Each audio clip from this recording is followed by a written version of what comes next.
everyone. My name is Jared Forbes. I was born in the U.S., but I did school in Turks and Caicos Islands.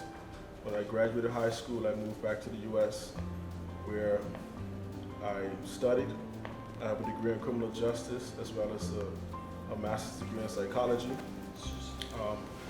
I spent a lot of time in the U.S. working in various communities. My family is from Turks and Caicos. I'm a Turks and Caicos Islander, and so I'm here to talk about race in the TCI. My name is Dominic Roll. I'm a Bahamian by birth. I'm a Turks and Caicos Islander by descent. My family is from the island of North Caicos. I've been here since I was 15 years old. I'm an attorney. I'm a young entrepreneur. I own a media company called Kaihiko Media. We do everything from magazines to short films, and I am here to talk about race in Turks and Caicos. John Phillips. I've lived here 32 years, coming up on 33 actually. I am a director and owner in the Claymore Group, quite diverse in our operations, and I presently serve in the legislature as governor's appointed member. I'm Carolyn Martinez, dual citizen Dominican Turks Islander. I was born in the Dominican Republic, but I've been here since I was a year old. I grew up in Grand Turk. I am an intersectional human being and mental health advocate. My name is Shara Goldsmith. I was born in Freeport, Grand Bahama to Dorothy Cakeburn Goldsmith and Terrence Goldsmith. My mother was born in Blue Hills and my father was born in England. I'm an anti-racist educator and mindfulness educator. My background is in performing arts, and I've been studying African and diasporic history for about 20 years. What I'll say about race is that while we often talk about color, right? Color was not the issue pre-European slavery.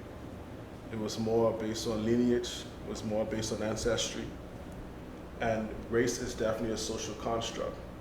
But the real issue and the core of this whole problem is the acquisition of wealth and the preservation of wealth, and using race as a means to an end. And so what you see happening here right now is the byproduct of greed and self-preservation, not as a people, but as a group, right? And everything that has spun off from that greed focus or that self-preservation focus is what we have experienced today as race. When it comes to Turks and Caicos, this is a black country, right? But we have our issues, and it's the same issues that transpired as a result of greed, where we group ourselves in order to preserve ourselves.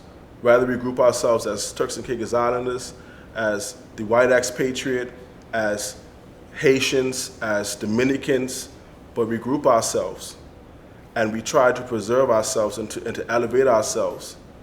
But the one factor that is common is wealth. It's all about wealth. It's all about money. And how can we, whether individually or if necessary, as a group, obtain and secure wealth? And I believe that is the basis and the fundamental core of race relationships around the world. I share Mr. Forbes' views that at the very center of racial issues around the world and here in Turks and Caicos is the disparity of wealth amongst groups of human beings. That is where, despite your cultural or social connections with anybody, the line is drawn in the sand. From that first 185 Africans being brought here with the Stubbs brothers at the end of the 1700s, the falling of what was then Britain's colonies in America, the end of the American Revolutionary War. Georgian and South Carolinian British loyalists bringing their slaves here. Race was, in the modern history of Turks and Caicos, always a delineating factor between people and money. If we look at our number one industry now, in our recent past, the 1960s, with salt, and sisal, and cotton, race and money, race and economics has been the issue. Where I feel strongly that we have to advocate for change and progression and equality and advancement is where, on this very beach that we are filming this show right now, not a Turks and Caicos Islander, and not just a Turks and Caicos Islander, a human being of my skin complexion does not own a business of the scale that pumps our economy. And we have to ask ourselves why, not just in connection to this country's history, but global history. So where I really hope that we can advance this conversation and be real about this conversation is where we see white people, however long they've been in this country, create a bubble of solidarity, and wealth is maintained within it and excluded for groups outside of it. That is a problem.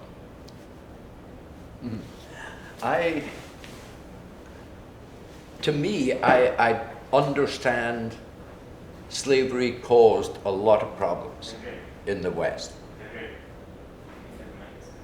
I was never exposed to it. I grew up in an environment in the islands and in a university town.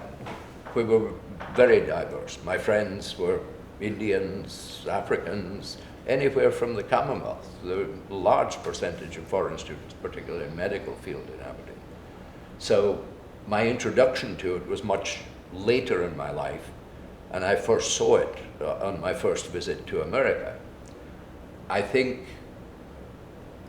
I hate seeing what I'm seeing just now on the news. I don't like the direction it's taken. The police are wrong. They need to change all of that. But I hate to see riots following it. I think that's also wrong. I think that the Turks and Caicos Islands have a great future. I'm getting kind of old, so I don't know if I see that future. But I think positioned correctly and driven correctly, these islands have a tremendous future because of geographical location and reach. And I believe that can be achieved only by the people in the islands, and I don't just mean belongers, I mean those who've chosen to stay here, those who are PRCs, those who've started businesses. If we can consolidate the effort, we can move towards a future where Turks and Caicos will be a powerful force in this part of the world. I spent a few years in Singapore because I ran my company's operations in the Far East.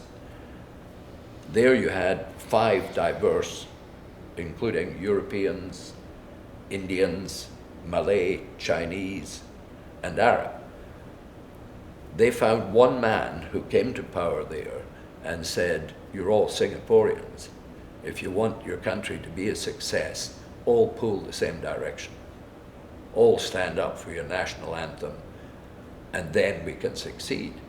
And that drove a tiny island, 40 miles wide and 20 across, to the 6th largest economy in all of Asia.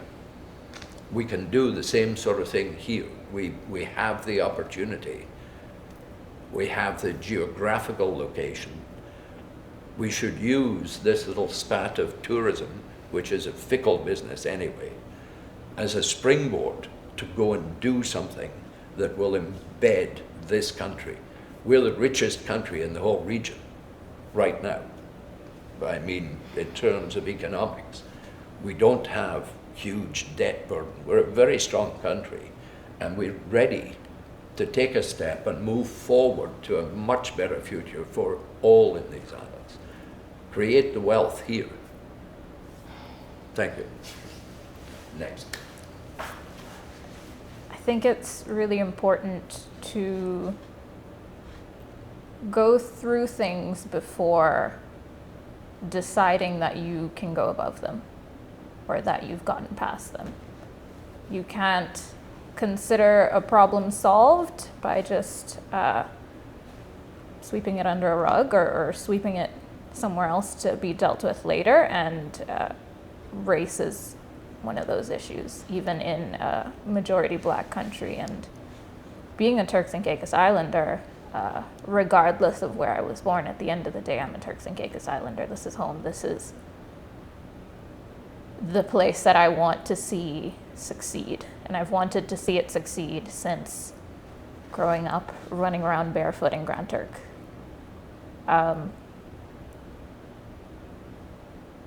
As much as I want to band together with people and hold hands and lift up the country and see progress be made as a Turks and Caicos Islander, the problems have to be dealt with before that is done, because there are people who, although they want the country to succeed, part of the reason they want the country to succeed is for their own personal gain. And if those people are still spearheading the movement, then the movement isn't for the people.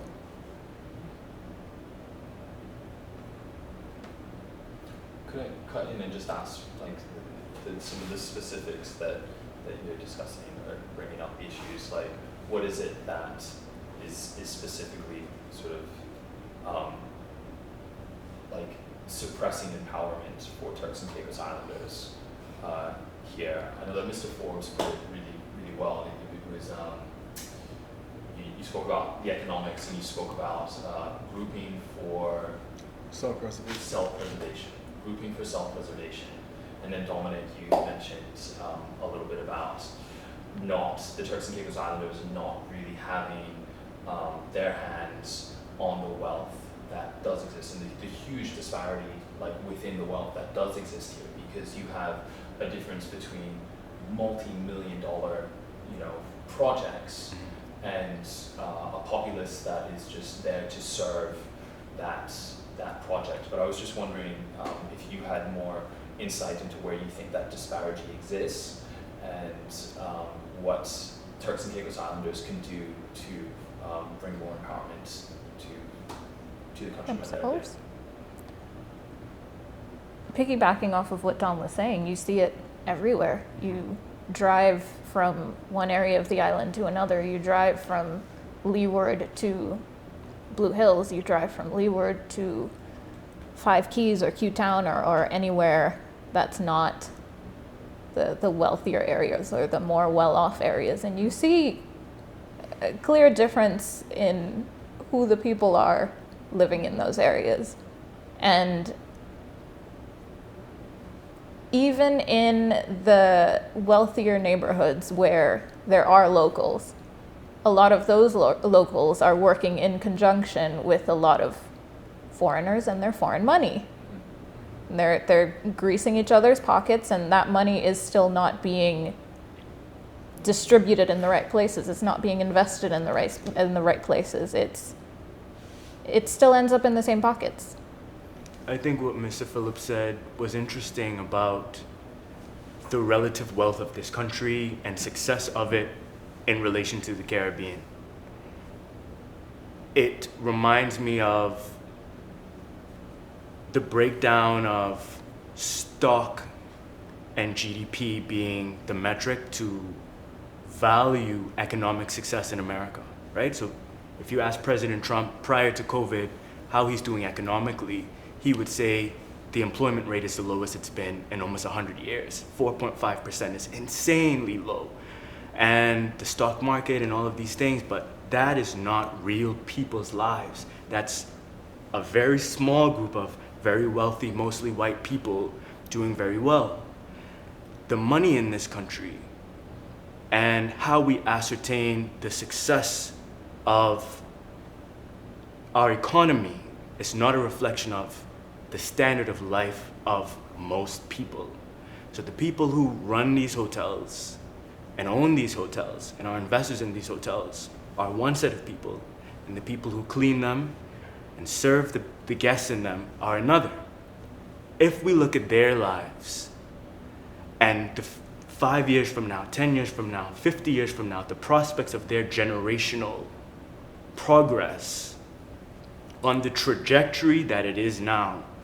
I read a report that said by the Caribbean Development Bank that said our employment rate in 2000 was 12%. In 2017, it's 14%. We're not growing. We are not progressing in this system and in this economy. And when I say we, I don't even mean myself, because I am individually. And I'm black. I am a black Turks and Caicos Islander. But I'm a black Turks and Caicos Islander equipped with many of the hallmarks of privilege in our society. Private education, law degree, can speak standard American English, can pass, not for white, but can pass in the white world. These are issues of race.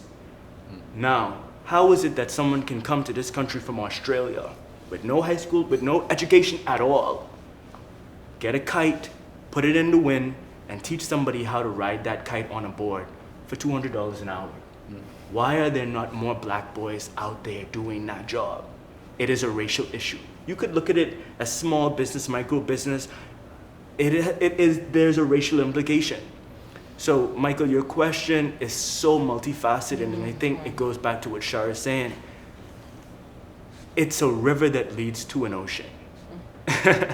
It seems like a bunch of strands of irrelevant things. How do we get these young people off the street? We're not looking at, peel that onion back and back and back, and you will really see what's there. There is no space for them. I tried to go surfing the other day, right here in my country, right at Malcolm's Beach. And these South African and Australian people think that surfing belongs to them and that there's no room for a local black boy to come up. What are you doing out here? You're not, We need to really talk about access and race if we're talking about progressing and involving and centering local people in business. Sure. So,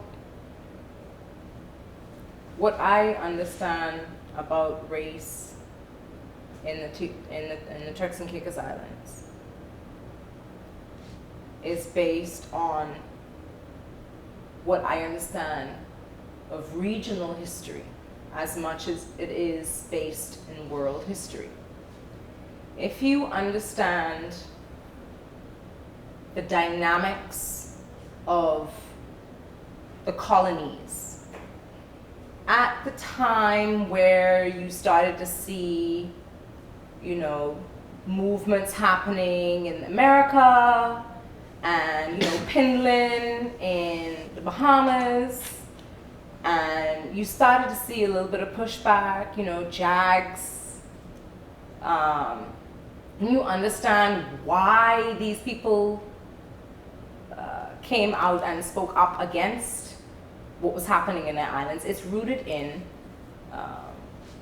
again, what Gerard and Don was talking about the acclamation of wealth and the protection of that wealth. The Crown gave a little and allowed for there to be one man, one vote. They allowed for there to be parliament. They allowed there to be black voices in governing these countries. But only so much so that their vested interests were protected. So when you look at the dynamics of history in terms of how that shifted when the Bahamas became independent, and from what I have recently learned about how Provo was originally surveyed, the land itself, when it was actually 1966, and why those businesses came here was because they wanted to protect their colonial assets. So when you drive around today and you see the sign that says National Colony Realty, you don't make the connection really. Why? Education. We're not getting the right history. We're not getting the full history. We're only really getting very sort of sparse bits and pieces. So when you really take it into context, yes, of course it is a racial issue. Of course it is rooted in power. Of course it is rooted in wealth. We were that wealth at one point. And when that became a non-option, then they had to figure out how else to gain that wealth. Then the land became the wealth. So the very fact that you gentlemen are sitting here is because of that history that is rooted in the inequality, racial inequality, economic inequality, and racism. You got to pull it out by the root. You see, you can't just take it one issue. It's all connected. I want kind of. What? Go ahead, I George. was going to be quick. I think it's a difficult concept on who owns on Grace Bay. The model we have, the condo, worked for us because we couldn't get investment. There was no way New York or the stock exchange or the big banks were going to pour money in. There was nobody going to lend the country money to build these things. So the condo model worked because then you take a bunch of rich people from overseas and say, give me $500,000 and you own a beautiful place on the beach.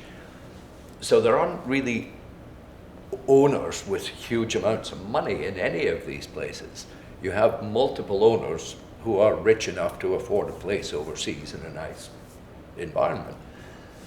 The model worked great. It's where our economy is right now. That's what pours the money into it.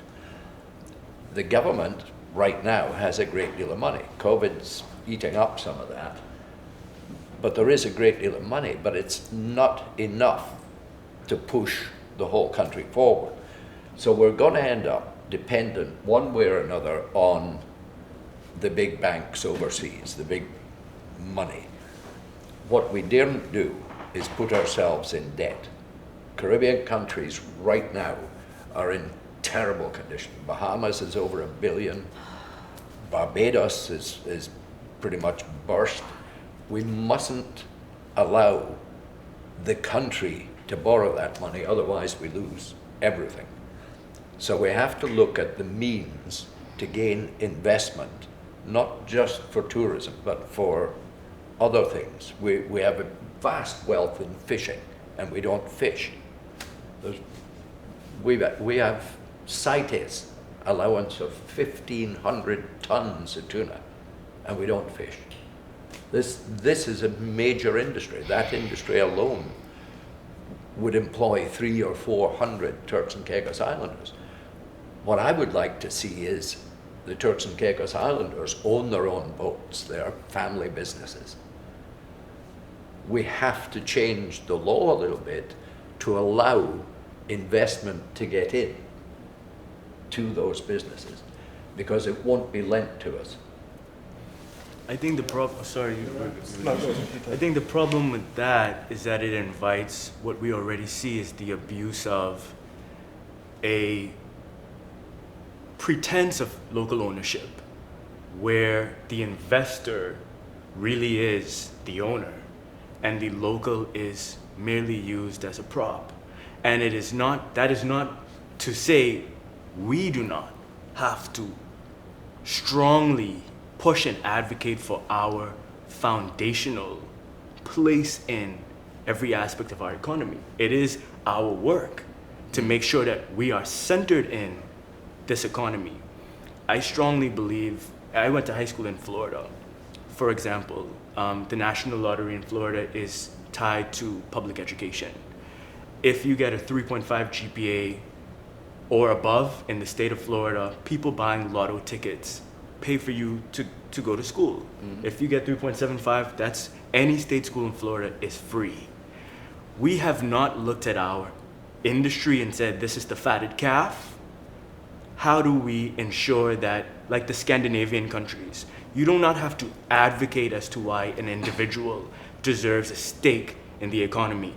They have, Andrew Yang believes in this, I forget what it's called, but they pay everyone a certain salary a month for being a human being, for existing. Universal pay. Universal basic income, UBI is what it's called. Okay. We have not gotten to the point where we said, okay, it's 2020, all around us, marijuana is being legalized. In Canada, it's recreational. In more than half of American states now, they have either legal, medical, medicinal, or recreational marijuana. It's coming. If we were in the year 1920 and there was prohibition of alcohol and we were on the cusp of advocating for the change, for the legalization of that, how many billions of dollars is in beer and wine and spirits, right? So we are at the cusp of a multi-billion-dollar industry coming to this country. And if we do not ensure that Turks and Caicos Islanders, and we have to look at it by race, because if we just look at it economically, nice gentlemen like Mr. Phillips have great ideas and are successful at business, and we can make that business model work for us. But it will work the way our tourism industry works, where a few of us will get rich, mostly the wealthy, or who develops wealth from it will be foreign investors, white investors, and everybody else just works, they have a job. We have never done the exercise at looking at any industry in this country, fishing, farming, tourism, salt, or any future technological, financial, and said, how do we center And sustain. the development of wealth for Turks and Caicos Islanders? And the one time that we did it, it delved into what became of it. And we are being punished for the cons of that experience and that experiment of the Michael Mizik administration to this day. But it was, and I credit him for being the only person to really set out a vision of the intentional wealth creation for the Turks and Caicos Islander. And unless that vision is set out, we will always have a few of us who are wise enough to figure out how the system works and to do well in it, and it will not work for us. Well, you mentioned about access to capital, right? The reality is that as Turks and Caicos Islanders, right, with very little inheritance, usually you get wealthy by either inheritance, investment, influence, or some kind of invention, right? And so for us, how do you have access to capital? Now, we don't print money in Turks and Caicos Islands, so our funding comes from international through investment. We don't even sell products overseas, so it's just investment money coming in, or tourist dollars coming in. The other way of getting funding is through taxation, where government is there now having a certain level of funding to then invest in local business. Now, to bring this back to race, there is a concept called white privilege, right? A lot of persons don't like to believe it exists, and there's a reason why. White persons may have a problem wrestling with the concept of white privilege. It's because we all want to believe that we are successful because of our own merit, that everything that we have achieved in life is because we worked hard for it and we deserve it, right?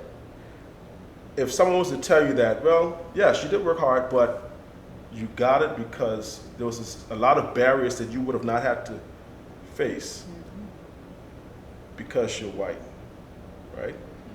And being black is almost as if you start the race with 2 strikes against you. Now, to bring this home to Turks and Caicos, if the wealth is coming from outside of the country, from predominantly white people, whether it's European, American, Canadian, whatever, right? Who has access to that wealth that's coming from overseas? Is it the local Turks and Caicos Island black kid, or is it someone who's white, who's either living here or who moved here, who can speak the same language, connect easier with the investors? So when the investors come to Turks and Caicos, who are they going to talk to? The greatest power we have as black people in Turks and Caicos Islands is political power, because we set the laws. And so the only reason why an investor will talk to a black person is if that person has some kind of political power or political influence, whether it's over work permits, concessions, politics, legislation. Otherwise, they're going to talk to who they're familiar with, and that's going to be another white person. It may not be intentional, it doesn't really matter. It is what it is, right? And so, how do you justify prejudice? You know, and I'm not trying to go too deep, right? But the reality is that there's a concept in psychology called cognitive dissonance, right? It is where your value system doesn't align itself with your behaviors and your actions. A lot of us want to believe that we're good people, especially when slavery was booming. It was also a time when missionary work was booming, where the spread of the gospel of Jesus Christ was rampant around the world. So you carry a cross in one hand and a whip in the other. So how do you live with yourself? How do you really go home at night as a slave owner or slave holder or anyone involved in slavery and feel good about yourself when you're preaching Christ and you're oppressing the whole entire race? Because you have to either do two things. One or two things happen when you have this cognitive dissonance. Either you change your behavior or you change your belief system. And so what a lot of persons did at that time, they changed their belief system by believing that black people were not people. That black people were inferior. That black people deserved it. That what they're experiencing was not wrong. And that belief system was also passed on to the children. And the worst part of that is that there's another concept in psychology called that the world is just, right? Meaning that people get what they deserve. So anytime you see something bad happen to someone, as bad as it is, we say, what did that person do? You know, I'm gonna say something very sensitive right now. Even rape. If a female gets raped by her boss, do you know what someone would say? What was she wearing? Did she lead him on?